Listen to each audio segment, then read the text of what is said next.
मानिक चोर। हम इस दुनिया में किसी को भी धोखा दे सकते हैं, लेकिन हम कभी भी अपने आप को धोखा नहीं दे सकते। इस कहानी मानिक चोर में उसी के बारे में बताया गया है। राजनगर के महल में एक मानिक चोर था। किसी को भी नहीं पता था कि वह कौन है। चोर ने सभी को इतना बेवकूफ़ बनाया कि उसके बारे में केवल एक ही बात पता चली थी कि वह महल में रहता था।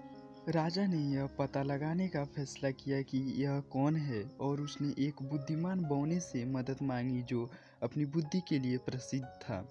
बौना कुछ दिन तो वही देखता और सुनता रहा जब तक कि एक और चोरी नहीं हो गई। अगली सुबह बुद्धिमान बौना सभी महल निवासियों को एक ही कमरे में एक साथ मिलता है। पूरी सुबह उनका निरीक्षण किया और दोपहर के भोजन के दौरान बौना उन सभी से एक एक कर पूछने लगा कि वे चोरी किए गए गहनों के बारे में क्या जानते हैं। ऐसा लगा कि उनमें से कोई भी चोर नहीं था। लेकिन फिर अचानक एक माली को खांसी, धड़कन और कहराना शुरू हो गया और आखिरकार वह फर्श पर गिर गया। बौना एक छुटीली मुस्कान के साथ समझाता है कि उन्होंने जो भोजन किया था उसमें जहर था, और इस जहर के लिए केवल एक ही दवा है जो उस मानिक के अंदर छिपी हुई है, जो पिछली रात को चुराया गया था। उन्होंने बताया कि कैसे कुछ दिनों पहले उन्होंने खुद कुछ नकली मानिक की अदला बदली की थी। उन्हें उम्मीद थी कि केवल चोर ही अपने जीवन को बचा पाएंगे, क्योंकि जहर तुरंत काम कर रहा था। खांसी और कराह पूरे कमरे में फैल गई और सभी को डर लग रहा था।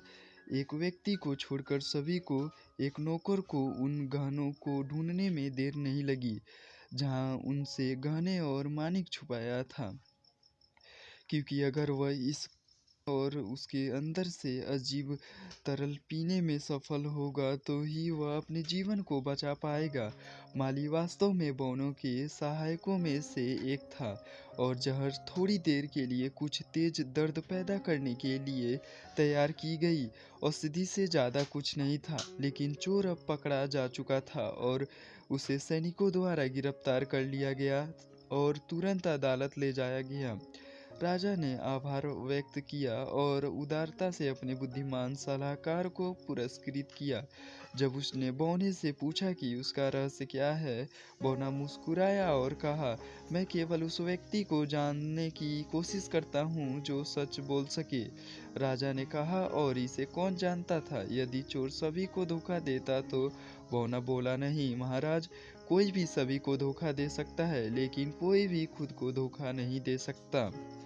अगर आपको हमारी स्टोरी मानिक चोर अच्छी लगी हो तो अपने दोस्तों के साथ भी शेयर कीजिए, और कमेंट में ज़रूर बताइए कि कैसी लगी हमारी स्टोरी, और साथ ही चैनल को भी सब्सक्राइब करें।